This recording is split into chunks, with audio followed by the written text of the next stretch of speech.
ಸ್ನೇಹಿತರೆ, welcome to my YouTube channel Kala Tapasvi creations. ಇವರು ಹರಿಹರ ತಾಲೂಕಿನ ಮಾಕ್ನೂರು ಜಿಲ್ಲೆಯ ಮೇಷ್ಟ್ರು ಎಂದಲೇ ಹೆಸರುವಾಸಿ. ಇವರ ನಿವೃತ್ತಿ ಆದಮೇಲೆ ಹೊಸ ಮನೆ ಕಟ್ಟುವ ಕನಸು ಹೇಗೆ ನೆರವೇರಿತು ಅನ್ನೋದನ್ನ ಕೇಳ್ಕೊಂಬರೋಣ ಬನ್ನಿ. ಸುಮಾರು 50 ವರ್ಷಗಳ ಹಿಂದಿನ ಮನೆಯಲ್ಲಿ ನಾವು ವಾಸವಾಗಿದ್ವಿ. ಈಗಿನ ಜನ್ರೇಷನಿಗೆ ಅನುಕೂಲವಾಗುವ ರೀತಿಯಲ್ಲಿ ಮನೆಯ ಪ್ಲ್ಯಾನಿಂಗನ್ನು ರೆಡಿ ಮಾಡ್ಕೊಂಡಿದ್ದೀವಿ. ಸುಮಾರು ನಮ್ಮ ತಂದೆ ತಾಯಿ ನಮಗೆ ಚೆನ್ನಾಗಿರ್ತಕ್ಕಂಥ ಮನೆಯನ್ನೇ ಕಟ್ಟಿದ್ರು. ಆದರೆ ಈಗಿನ ಜನ್ರೇಷನ್ಗೆ ಸರಿಯಾಗಿ ಇಲ್ಲದ ಕಾರಣ ನಾವು ಹೊಸದಾಗಿ ಮನೆಯನ್ನು ಕಟ್ಟಲಿಕ್ಕೆ ಪ್ರಾರಂಭ ಮಾಡಿದ್ದೀವಿ. ನಾವು ಸಹ ಶಿಕ್ಷಕರಾಗಿ ಕಾರ್ಯನಿರ್ವಹಿಸಿ ನಿವೃತ್ತಿ ಹೊಂದಿ ಇವಾಗ ಹೊಸ ಮನೆಯನ್ನು ಕಟ್ಟಲಿಕ್ಕೆ ಪ್ರಾರಂಭಿಸಿದ್ದೇವೆ. ಮುಂದಿನ ಜನ್ರೇಷನ್ ಯಾವ ರೀತಿಯಾಗಿ ಬೆಳೆಸ್ಕೊಂಡು ಹೋಗ್ತಾರೆ ಅನ್ನೋದು ಕಾದು ನೋಡ್ತಕ್ಕಂಥ ಒಂದು ಸಂದರ್ಭವನ್ನು ನಾವು ನೋಡ್ಬೇಕಾಗ್ತಾ ಇದೆ. ಅದೇ ಇವಾಗ ಮನೆ ಕಟ್ಟೋದು ಅನ್ನೋದು ಸುಮ್ಮನೆ ಮನೆ ಕಟ್ಟೋದು ಸುಲಭ ಅಲ್ಲ. ನೆನೆ ಮೊನ್ನೆ ಪ್ಲಾನ್ ಆಗಿರಲ್ಲ, ವರ್ಷಗಟ್ಟಲೆ ಪ್ಲಾನ್ ಇರುತ್ತೆ. ಹೌದೌದು, ವರ್ಷಗಟ್ಟಲೆ ಪ್ಲಾನಿಂಗ್ನಲ್ಲಿ ನಾವು ಮನೆಯನ್ನ ನಿರ್ಮಾಣ ಮಾಡ್ತಾ ಇದ್ದೀವಿ. ಸುಮಾರು ವರ್ಷಗಳಿಂದ ನನಗೂ ಕನಸಿತ್ತದು, ಹೊಸ ಮನೆಯನ್ನ ನಿರ್ಮಾಣ ಮಾಡಬೇಕು ಅಂತಕ್ಕಂಥದ್ದು. ಆದರೆ ಇವಾಗ ನನಗೆ ಮನೆಯನ್ನು ಕಟ್ಟತಕ್ಕಂಥ ಕಾರ್ಯ ಪ್ರಾರಂಭವಾಗಿದೆ.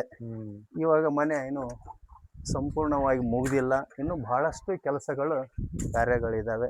ಅದನ್ನು ಮುಗಿಸ್ತಕ್ಕಂಥ ಕೆಲಸವನ್ನು ನಾನು ಮಾಡಿ ಮುಂದಿನ ನನ್ನ ಮಕ್ಕಳಿಗೂ ಮೊಮ್ಮಕ್ಕಳಿಗೂ ಅನುಕೂಲವಾಗುವ ರೀತಿಯಲ್ಲಿ ಮನೆಯನ್ನು ನಿರ್ಮಿಸಿ ಹೊಸ ಮನೆಯನ್ನು ಪ್ರಾರಂಭವನ್ನು ಮಾಡ್ತಾ ಇದ್ದೀವಿ. ಈ ಮುಂದಿನ ಜನತೆ ಅಂತ ಹೇಳಿದ್ರೆ ಪೀಳಿಗೆ, ಅವರು ಹತ್ರದಲ್ಲಿ ಡಿಸಿಷನ್ ತಗೊಂಡ್ಬಿಡ್ತಾರೆ.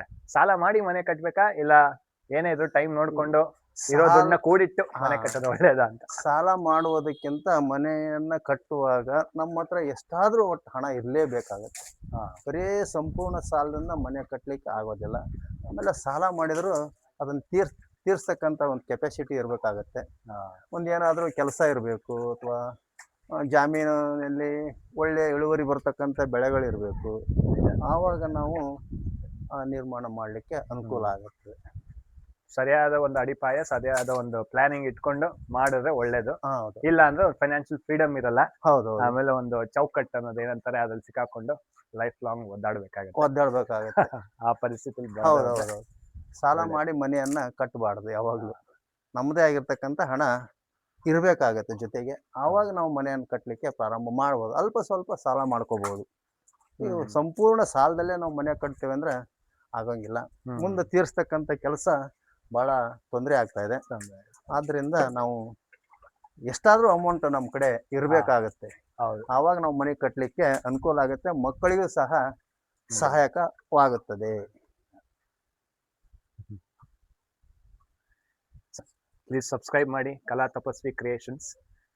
ಮುಂದೆ ಬಹಳಷ್ಟು ವಿಡಿಯೋಗಳಿರುತ್ತೆ. ಇವರು ನಮ್ಮ ಮಾಮ ಪರಮೇಶ್ ಅವರು ಮೇಷ್ಟ್ರು. ನಮಸ್ಕಾರ ಸರ್. ಅವರು ಇದೇ ಊರಲ್ಲಿ, ಅವ್ರದ್ದು ಏನೇ ಇದ್ರು ಬೀಡು, ಅವರ ಸಂಸಾರ ಪರಿವಾರ ಎಲ್ಲರೂ ಇಲ್ಲೇ. ಅವ್ರದ್ದು ಪಾರಂಪರಿಕವಾಗಿ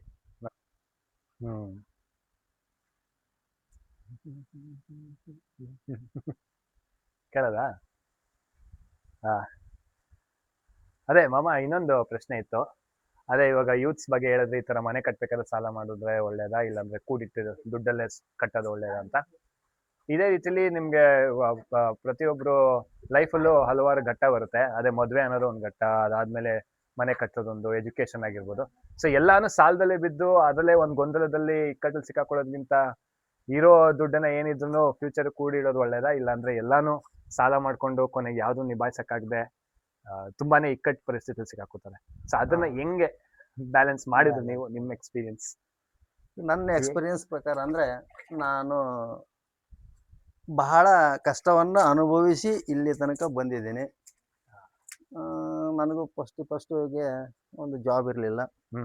ಏನೋ ಸ್ವಲ್ಪ ಪೇಂಟಿಂಗ್ನಲ್ಲಿ ಆಸಕ್ತಿ ಇತ್ತು.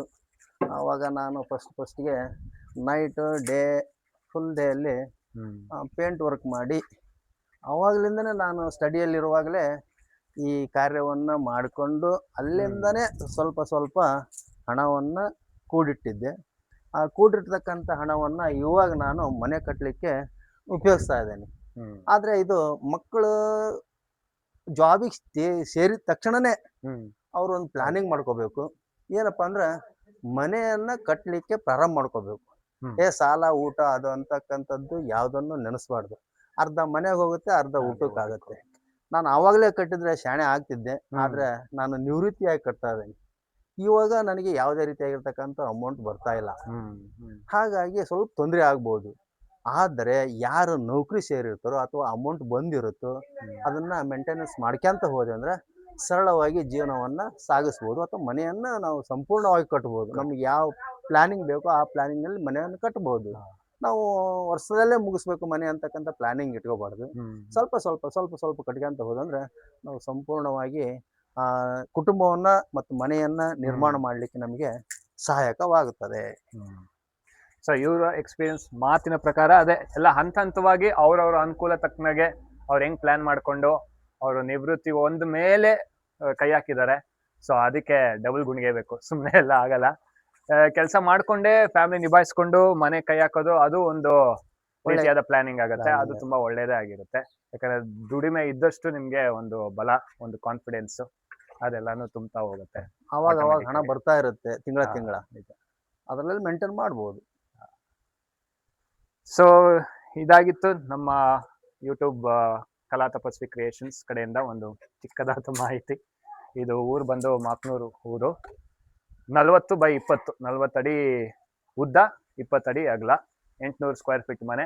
ಸೊ ಈ ಹಂತದಲ್ಲಿದೆ. ಮುಂದಿನ ಎಪಿಸೋಡಲ್ಲಿ ನೋಡೋಣ ಮನೆ ಹೆಂಗೆ ನಿರ್ಮಾಣ ಅಂತ ಫೈನಲ್ ಆಗುತ್ತೆ, ಅದಾದ್ಮೇಲೆ ಹೆಂಗೆ ಕಾಣುತ್ತೆ ಅನ್ನೋದು.